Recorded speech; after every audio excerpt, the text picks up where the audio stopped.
बीडमध्ये जे सुरू आहे त्यावर कुणाचं लक्ष नाहीये। राज्यात कायदा व सुव्यवस्था बिघडली असल्याची प्रतिक्रिया शिवसेना ठाकरे गटाचे नेते चंद्रकांत खैरे यांनी दिली आहे। कधी संपणार कधी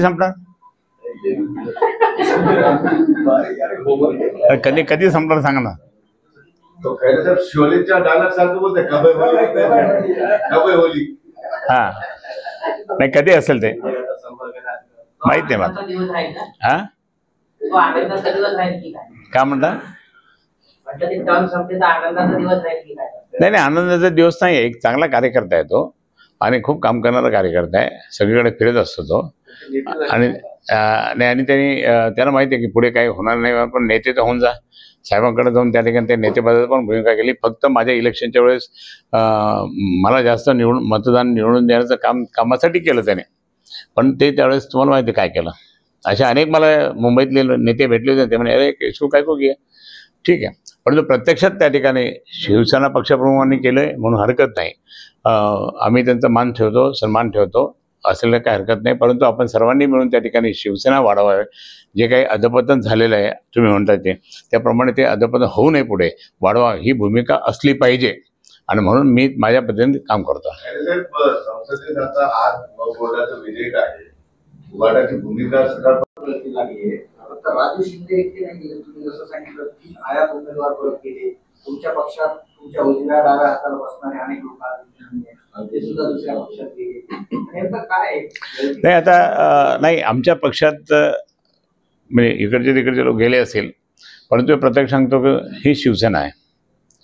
मी तर अनेक लहानपणापासून मी शिवसेना प्रमुखांच्या सगळ्या सभा ऐकल्या आणि शिवसेना प्रमुखांच्या बरोबर मी जितका वेळ राहिलो आहे, मला सहवास मिळाला, माझं भाग्य आहे, तितकं कोणाच मिळालं आणि सगळं आम्ही पाहत होतो। जनता दलाच्या वेळेस असंच झालं होतं, त्याच्यानंतर बाकी नारायण राणेच्या वेळेस झालं होतं, राज ठाकरेच्या वेळेस झालं होतं, त्याच्यानंतर मग आत्तासुद्धा झालं यांच्यामुळे शिंदेमुळे। परंतु संघटना तशीच राहिली, तिथंच राहिली, संघटना जात नाही कुठं, कारण ही बाळासाहेबांनी स्थापन केलेली संघटना आहे आणि म्हणून त्या ठिकाणी ही कधीही कुठेही जाऊ शकत नाही, हे निश्चित आहे। जे गेले त्यांच्या जागी आमचे कार्यकर्ते तयार पण झाले।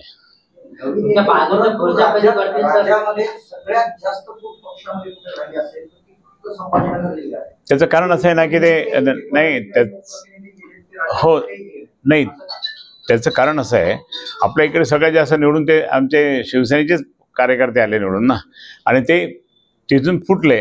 त्यांनी पाहिलं की बाबा आपल्याला पुढं काही करून घ्यायचं असेल तर चला यांना पकडा, आणि ते झालं। तर ते आता मुंबईतसुद्धा बरेच नगरसेवक फुटले, बाकी सगळीकडे फुटले, पण हरकत नाही। पण तरीही त्या ठिकाणी शिवसेना उद्धव बाळासाहेब ठाकरे यांचाच विजय होणार आहे, हे मी तुम्हाला आजच सांगतो। नाही त्याने माझ्यावर आरोप करो ना की काम नाही केलं म्हणून, मी त्याला फोटो दाखवेल त्याला त्याच्या लोकांना बोलून आणले मी त्याला। काही वेळापूर्वी तुमच्यावर असा आरोप केला आहे की जिल्ह्यातल्या आणि मराठवाड्यातल्या सगळ्या सीट चंद्रकांत खैरेंमुळे पडल्या आणि चंद्रकांत खैरे हे ऍडजस्टमेंटचं राजकारण करतात। नाही कधी नाही करत मी कधीही करत नाही। माझ्या बाजूला जर भुमरे जरी बसले ना तर मी बोलत नव्हतो, संजय शिरसाट जरी बसला बोलत नाही मी, प्रदीप जयस्वाल पण असला तर मी बोलत नाही कधी। मग ऍडजस्टमेंटचं राजकारण कसं करणार? त्याला म्हणा तू बस झाला, तू आला एक टुरिझम म्हणून त्या ठिकाणी आला आणि गेला, आता तुला काय अधिकार नाही बोलण्याचा, आणि असं असेल तर माझ्याबरोबर समोर बैस, पुरावा सांग, मग मी त्या ठिकाणी बोलेल। त्यांचं असं म्हणणं आहे की संजय शिरसाटच नाही तर जिल्ह्यातल्या सगळ्याच उमेदवारांना छोट्या पद्धतीने मदत होईल असं तुम्ही का? नाही नाही असं नाही, मी नाही येतो, तो ज्यांच्याबद्दल बोलतो ते आहे ते स्पष्ट सांगतो मी, तो त्यांच्याबद्दल बोलतो, माझ्याबद्दल बोलत नाही।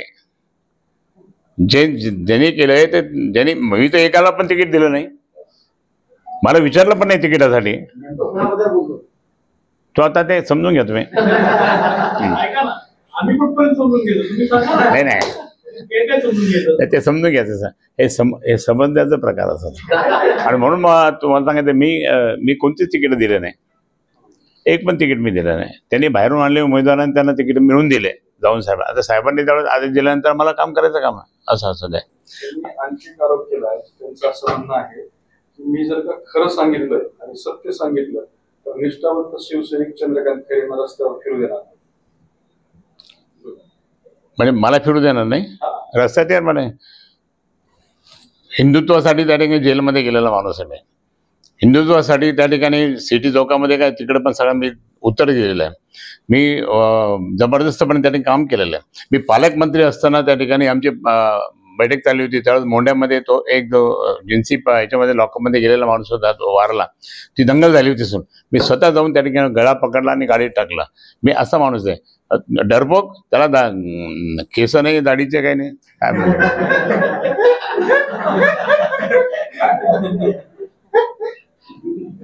म्हणून या ठिकाणी अशा चिल्लर माणसाला भाव देत नाही. मी एकनिष्ठ आहे आणि लोकांना माहीत आहे. परवाची मिरवणूक सुद्धा त्या ठिकाणी एकनिष्ठतेच्या याच्यानेच सगळे आले होते, सगळेजण आले होते. हा कुठे होता? हा जर त्यावेळी शिवसेनेत होता, हा कुठे गेला? दानवे साहेब सुद्धा आले आहेत. त्यांना मी सांगितलं, दानवे साहेब शेवट पण राहायचं बरं का मध्येच, का तू मला म्हटलं होता? हो हो, आणि गेले निघून ते, कारण त्यांना मुंबईला जायचं होतं. इथं येऊन त्या ठिकाणी मी एकटा 20 वर्षापासून मी मिरवणूक काढतो. एकटा 20 वर्षापासून काढतो मी. कोणाकडनंही एक लाल पैसा न घेता या ठिकाणी करतो. नामधारी अध्यक्ष मी करतो. बाबा तू घाबरता पैसे खर्च करावे लागतील, पैसे खर्च करू नको, तू ये, अशा पद्धतीने त्या ठिकाणी आम्ही काढतो. म्हणून ठीक आहे, ते चालू असतं. परंतु प्रत्यक्षात त्या ठिकाणी कोणीही माझ्या विरोधात असं बोलू नये. मी एकदम क्लीन माणूस आहे आणि माझ्या अगेन्स्ट बोलून माझं म्हणजे अधपतन करण्याचा जो प्रयत्न करेल त्याचं परमेश्वर अधपतन करेल. अंबादास दानवेंनी त्याला तिकीट मिळून दिलं होतं, मी नव्हतं मिळून दिलं ना. कारण मला माहित होतं ना, पक्षातला माणूस इतके 4, 5, 10 लोक होते, त्याच्यातला माणूस दिला सोडून बाहेरून आणायचं म्हणजे काय प्रकार? पक्षात कोण नव्हतं का? ही माझी भूमिका होती. मग त्या समजून घ्या काय तर, तुम्हीच सांगा, मी नाही काय बोलत, तुम्ही समजून घ्या. मी तर 8 जून 1985 पासून नॉनस्टॉप या ठिकाणी आहे. कुठेच गेलो नाही, कुठे जाणार पण नाही. हे ते असताना सुद्धा बाहेरून येतात लोक आणि त्या ठिकाणी काहीतरी बोलत बसतात, काहीतरी राजकारण कडूळ करतात. हे मला आवडत नाही. नाही, आता ते मुद्दाम आता त्यांनी अंबादास दानवेंनी त्यांना आणलं, तिकीट मिळून दिलं. माहीत नाही काय झालं. तू काय म्हणलं, तू माहीत असं बारीक काय म्हणलं तू? बारीक हा, कोणाबद्दल?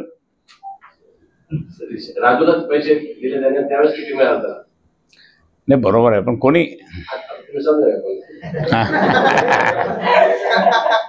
त्यांनी एक असाही आरोप केलाय की तुम्ही आपल्या मुलासाठी तिकीट मागितलं. नाही तिकीट मागितलं नाही, ऐकून तुम्ही त्यांचं काम नाही, ऐकून घ्या. त्यांचं काम केलं नाही. तुमच्याकडे चॅनलमध्ये आहे सगळं.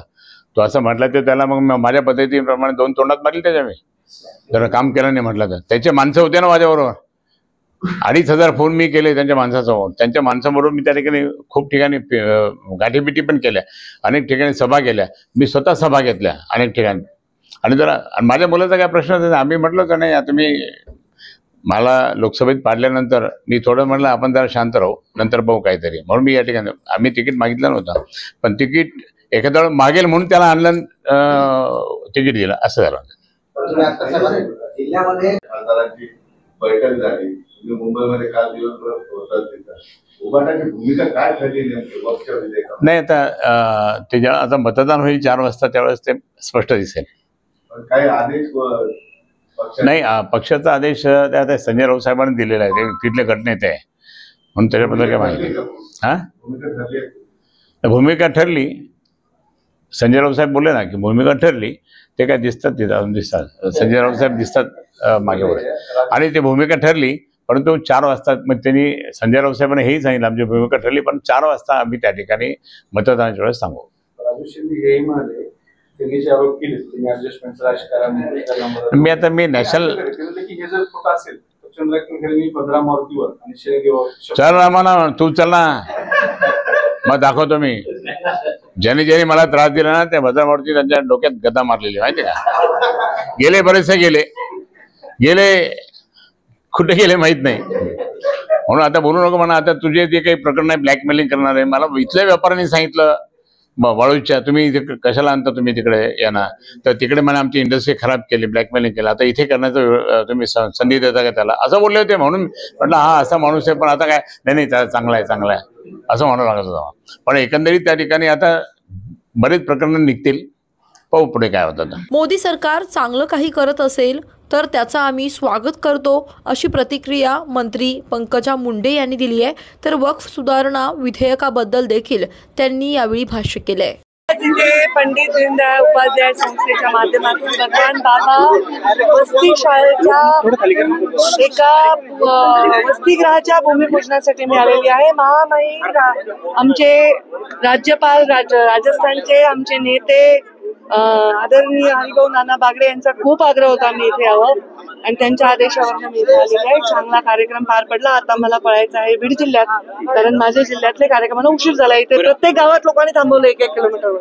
आज मोदी सरकार जे आहे ते वक्फ सुधारणा मंडळात ते आपलं वक्फ सुधारणा विधेयक दाखल करणार आहे. काय वाटतं ते सादर करू द्या, ते बघीन काय वाटतंय. तर मोदी सरकार जर काही सादर करत असेल तर त्याचं स्वागत आहे, पण मी अजून ते बघितल्याशिवाय त्याच्यावर विस्तृत टिप्पणी नाही करू शकत.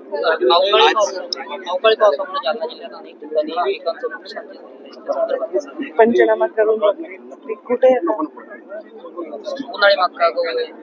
गहू काढलाय नशीब जिथे ते बघू ना. पण त्याचं मी तहसीलदार कलेक्टरला सांगितलं. आज अजित दादा बीड दौऱ्यावर आहेत. हो, मी पण तिकडेच आहे. मला इथे उशीर झालाय. मला नाही माहिती आता. मी इथे ना तुमच्यासमोर. मी ते दुसऱ्यांचे काय चाललंय थोडीच मला माहिती आहे. आता कोणाचं काय चाललंय मला काय माहिती. त्यांची तब्येत तर बरेच दिवस झाले बरी नाही. काही हिंदीमध्ये सांगा. आज यहाँ आपने शिलान्यास किया है. नाही, हे हिंदीचं काय विषय. माझ्या आगरी गावातून आलेल्या सगळ्या माय माऊल्यांनो, वडीलधाऱ्या, माझ्या अगदी आजी लोक पण इथपर्यंत आलेले आहेत. त्यांना नमस्कार. सगळ्या माझ्या आता नवरात्र चालू आहे, तर नवरात्रामध्ये देवी स्वरूप सगळ्या इथे आलेल्या माझ्या भगिनी, सगळे टोपीवाले, सगळे शेतकरी बांधव, वडीलधारी मंडळी, अत्यंत या कार्यक्रमात उत्साहाने घोषणाबाजी करत असलेले माझे युवा बांधव आणि सगळ्यात या कार्यक्रमाचा गोडवा जे वाढवत आहेत ते माझे या शाळेतील बाल मित्र आणि मैत्रिणी.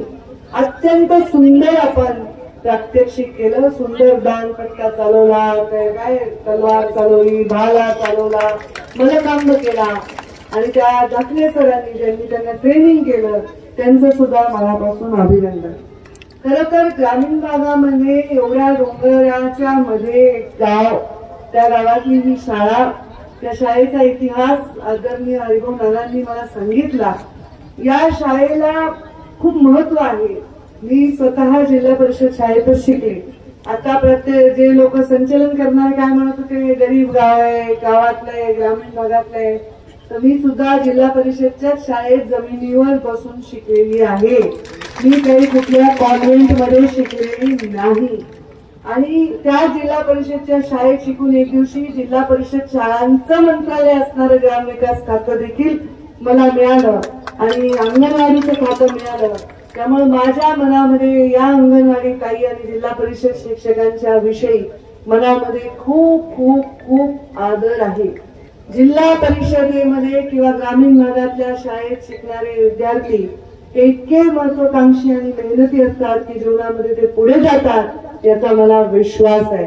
तुमच्यामधला एक दिवस ग्रामविकास मंत्री व्हावा, एक दिवस आमच्या पांचाळांसारखा कलेक्टर व्हावा. काय पांचाळ, तुम्ही कुठे कॉन्व्हेंटमध्ये शिकलेत का? कुठल्या शाळेत शिकले? कुठल्या खेड्यातच होते का शहरात होते मोठ्या? हा, म्हणजे फार काही मोठं मुंबई पुण्यासारखं काही नाही. इतर काही बनसरजी कुठे शिकले तुम्ही? बघा, एसटी आणि कलेक्टर तिथे. नाना, तुम्ही कुठे शिकले हो? या मंचावर बसणार कोणीही जिल्हा परिषद शाळा आणि ग्रामीण भागातल्या शाळेत शिकले. प्रवीण गोगे, तुम्ही कॉन्व्हेंट मध्ये शिकले असतील वाटतं नक्की. हा, तर हे सगळे ग्रामीण भागातले. ग्रामीण भागाच्या जमिनीमध्ये सोनं पिकतं.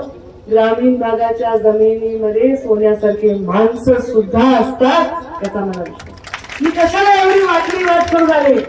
शाळेच्या उद्घाटनाला आले, गावागावामध्ये स्वागत झालं. प्रत्येक जण मला ब्लॅकमेल करते, मुंडे साहेबांनी शब्द दिलता. आता मी तुम्हाला सांगते, एक पोरगा मला भेटला 22 वर्षाचा, त्याचं लग्न होतं. त्यांनी सांगितलं मुंडे साहेबांनी माझ्या लग्नाला येतो म्हणले होते. मी त्याला म्हणलं, बाबा मुंडे साहेब आले तेव्हा तू 12 वर्षाचा होतास तेव्हाच लग्न पक्क केलंस का काय? म्हणजे इतके लोक मला साहेबांचं नाव घेऊन हे करतात. कारण साहेबांचं नाव घेतल्यावर मला काय, तुम्हाला तुझा शब्द मोडवणार नाही.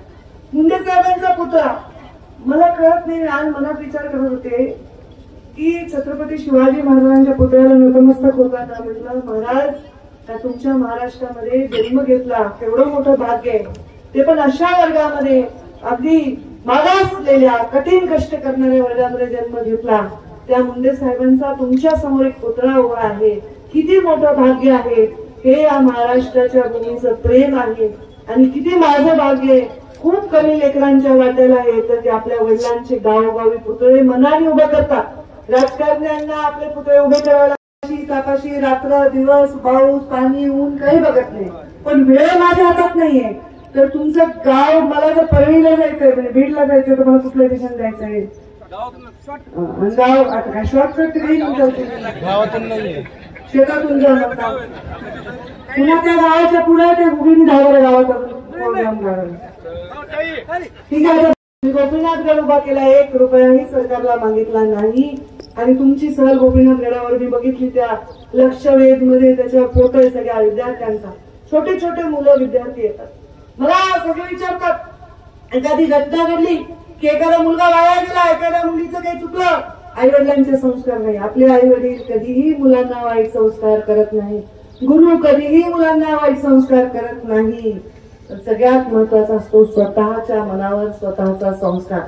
जर संस्कार गुरूंचाच असता तर द्रोणाचार्य हे गुरु होते, दुर्योधनाचे गुरु होते, अर्जुनाचे गुरु होते की नाही? पण अर्जुन का चांगला झालाय?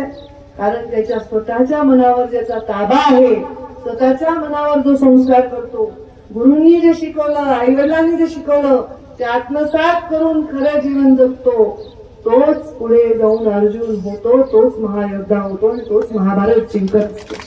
प्रत्येकाच्या जीवनामध्ये आपल्याला ही निवड करायची वेळ येत असते. जर तुम्ही परीक्षेला बसलात तर तुम्हाला एक मित्र असतो, आगाऊ मित्र सगळ्यांच्या वाट्याला असतात, तुमच्याही असतील. तो हळूच म्हणतो, माझ्याकडे गाईडचं एक पान फाडून आणलंय, तुला देऊ का? भानगडीत पडायचं नाही. ही चॉईस तुमची आहे की नाही? आई वडील येतील सांगायला, नाही बेटा कॉपी कर म्हणणारे आहेत का? काही आई वडील असतीलही, पण काही नाही सांगणार. तेव्हा आपण नाही, आपण अभ्यास करून जायचं, परीक्षा पास व्हायची. कारण शेवटी खऱ्या परिश्रमाला आणि खऱ्या कामाला जगामध्ये किंमत असते. खोट्याचा बोलबाला खूप कमी वेळ होतो, जोरात होतो, तो आकर्षितही करतो, पण खऱ्या काम करणाऱ्याचा शेवटी नियमाने विजयच होत असतो. मी तुम्हाला हे सगळं सांगायला कारण तुमच्या या वयामध्ये जर तुम्ही ठरवलं की मी माझ्या जीवनामध्ये निश्चयाने खरं काम करणार आहे, तुमचा जे वेग आहे आणि तुमचं भविष्य आहे ते उज्ज्वल होण्यापासून कोणीही रोखू शकत नाही. होती त्यांची पायात चप्पल घालायची परिस्थिती नव्हती, बिना चपलेचे जाऊन शाळा शिकली, मग कॉलेजमध्ये गेले, मग लॉ झाले. त्या काळातल्या लोकांची परिस्थिती अशी होती. आता तरी किती चांगलं आहे, इथे आता आपण संस्थेने इथे एवढी शाळा बांधली आहे विद्यार्थ्यांसाठी, आता वसतिगृह बांधतायत, या सोयी आहेत.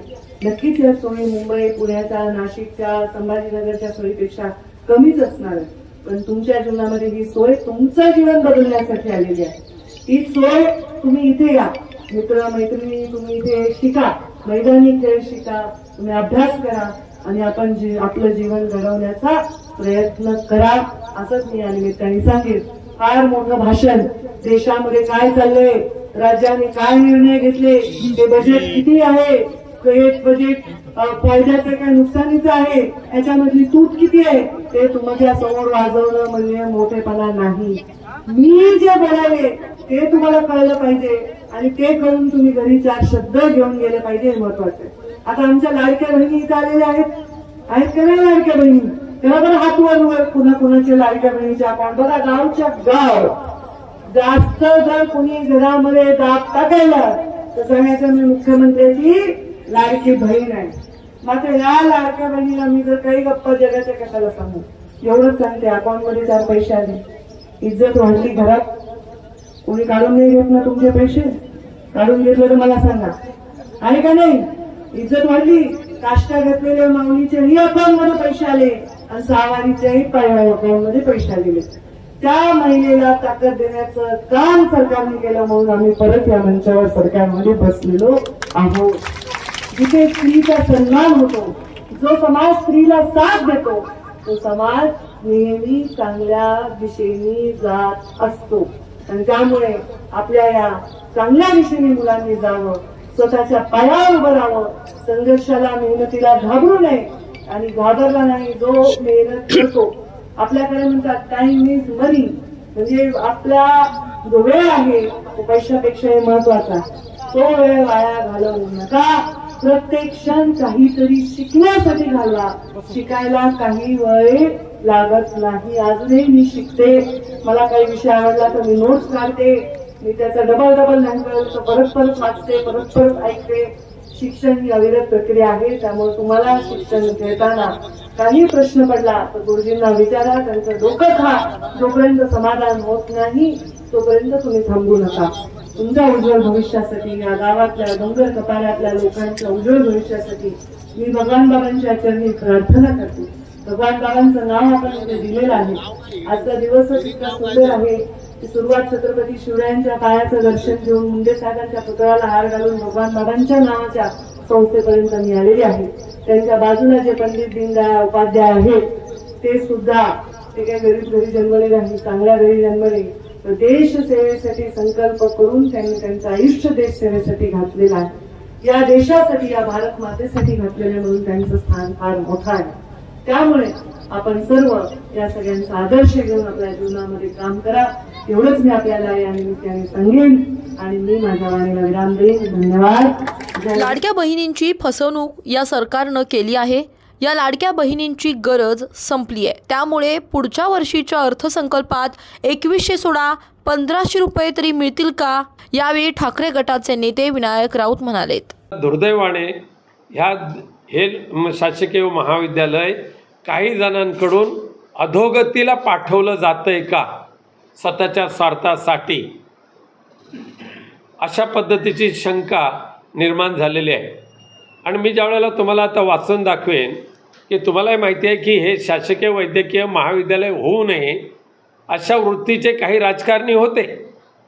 आज दुर्दैवाने सिंधुदुर्ग जिल्ह्यामध्ये त्याच दुष्टप्रवृत्तीच्या लोकांच्या हातात सिंधुदुर्ग जिल्हा गेलेला असल्यामुळे त्यानं आपल्या सत्तेचा दुरुपयोग करून ह्या जिल्ह्याची अधोगती ह्या शासकीय वैद्यकीय महाविद्यालयाची अधोगती कशी होईल याकडे पाहिलेलं आहे.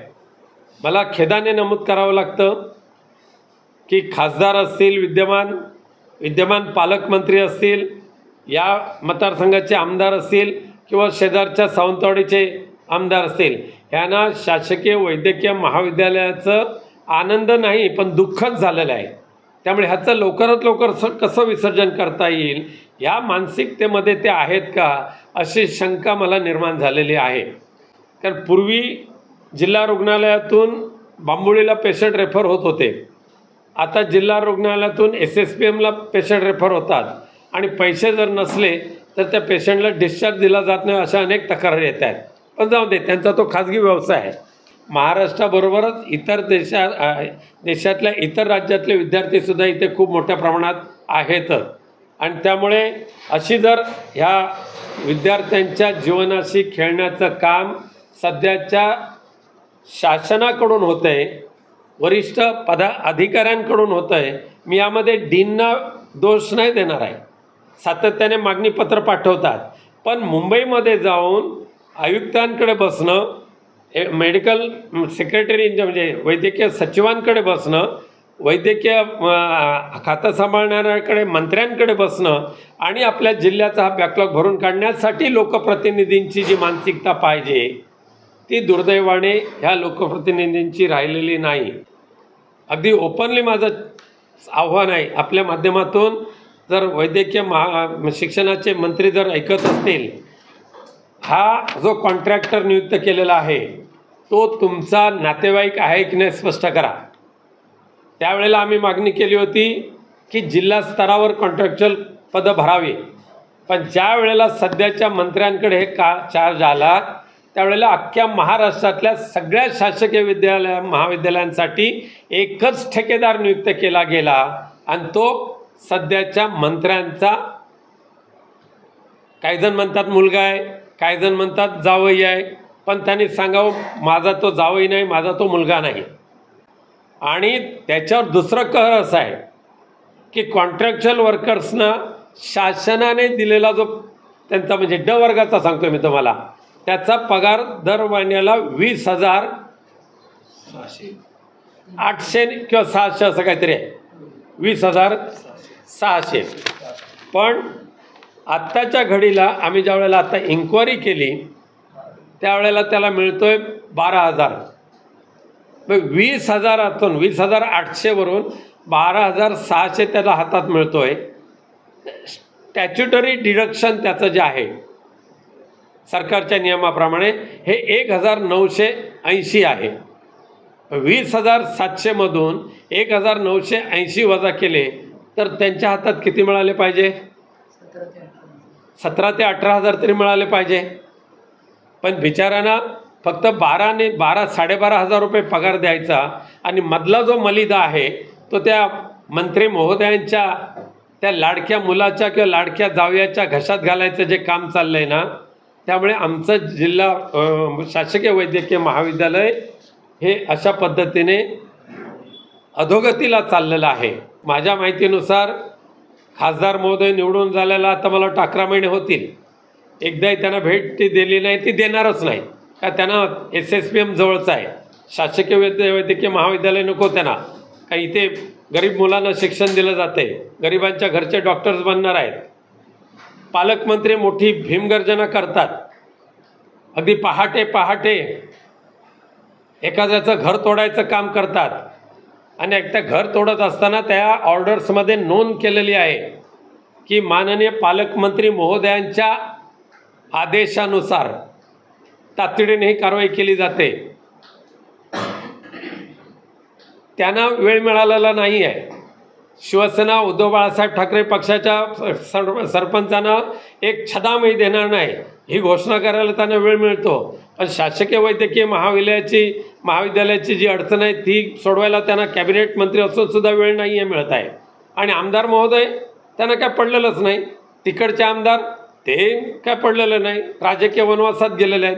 त्यामुळे दुर्दैवाने सिंधुदुर्ग जिल्ह्यातले निवडून आलेले लोकप्रतिनिधी, खासदार, आमदार यांच्या दुर्लक्षामुळे म्हणत नाही मी, यांच्या हेतू पुरस्पर केल्या जाणाऱ्या दुर्लक्षामुळे आपलं शासकीय वैद्यकीय महाविद्यालय ते आपल्या ज्या जिल्ह्याचं आहे ते वैद्यकीय महाविद्यालय कदाचित बंद व्हावं अशी ज्या आसुरी इच्छा ज्यांची आहे त्या आसुरी इच्छेपोटी हे शासकीय वैद्यकीय महाविद्यालय बंद होऊ नये यासाठी एक आम्ही जागृत नागरिक म्हणून आणि तुम्हीसुद्धा अभ्यासू पत्रकार म्हणून तुमची मी सहकार्य मागतोय. परंतु स्वतःच्या राजकीय स्वार्थापोटी स्वतःचं मेडिकल कॉलेज वाचवण्यासाठी शासकीय वैद्यकीय महाविद्यालय बुडवण्याचा जर प्रयत्न कोण करत असेल तर त्यांचे मनसुबे आम्ही पुरे होऊ देणार नाही. बघा, आपण सांगताय ती वस्तुस्थिती आहे.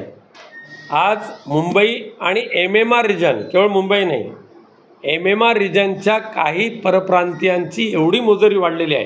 काही ठराविक, सर्वच परप्रांतीयांना मी दोष देत नाही आहे, पण इथे मांसाहार नको म्हणणारे जे काही तथाकथित आहेत आणि त्यांची डेव्हलपमेंट जी झालेली आहे ते मराठीला अक्षरशः तुसडेपणाची वागणूक देतात. आम्हीसुद्धा याविरुद्ध आवाज उठवलेलाच आहे. अशा या परप्रांत्यांची, मराठीला डावलणाऱ्या परप्रांत्यांची मुजोरी चालू देणार नाही. परंतु ज्या पद्धतीने माननीय देवेंद्र फडणवीस साहेबांकडे अख्खा महाराष्ट्र पाहतोय, त्यांचं ते काम आहे त्या महाराष्ट्राला वाचवणं, महाराष्ट्रातली मराठी वाचवणं, तर खऱ्या अर्थाने संत संमेलन नाशिकला झालेलं हे फलदायी ठरेल, नाही तर नाही. वक्फ बोर्ड हा संपूर्ण देशपातळीवरचा विषय आहे आणि आमचे पक्षप्रमुख माननीय उद्धवजी ठाकरे साहेबांनी आपली भूमिका यापूर्वी पण स्पष्ट केलेली आहे. तसेच वक्फ बोर्डाच्या JPCमध्ये जे आमचे सदस्य आहेत खासदार अरविंद सावंत यांनीसुद्धा लिखित स्वरूपात आपल्या सूचना दिलेल्या आहेत. त्याची अंमलबजावणी व्हावी अशी आमची इच्छा आहे. दुर्दैवाने या महाराष्ट्रातल्या सध्याच्या राज्यकर्त्यांचं गरज सर्व वैद्यमरो अशी त्यांची भूमिका आहे. आता त्यांचं काम संपलेलं आहे. त्यामुळे लाडक्या बहिणीच्या म्हणजे ज्या शासकीय लाभार्थी असतात त्यांचे निकष काय आत्ता ठरलेले नाही आहे, हे पूर्वीपासून ठरलेले आहेत. पण विधानसभेमध्ये कुठेतरी मतदारांना फसवायचं, थापेबाजी करायची आणि त्यांच्या खात्यामध्ये सरसकट जी काय लाडकी बहिणीची रक्कम जमा केली आणि आता त्यांचं काम संपलेलं आहे. आता त्यांना गरज भासलेली नाही लाडक्या बहिणींची. त्यामुळे 2100 तर सोडाच, मी पुढच्या वर्षाच्या अर्थसंकल्पामध्ये हे 1500 रुपयेसुद्धा मिळतील का ही सुद्धा शंका आहे.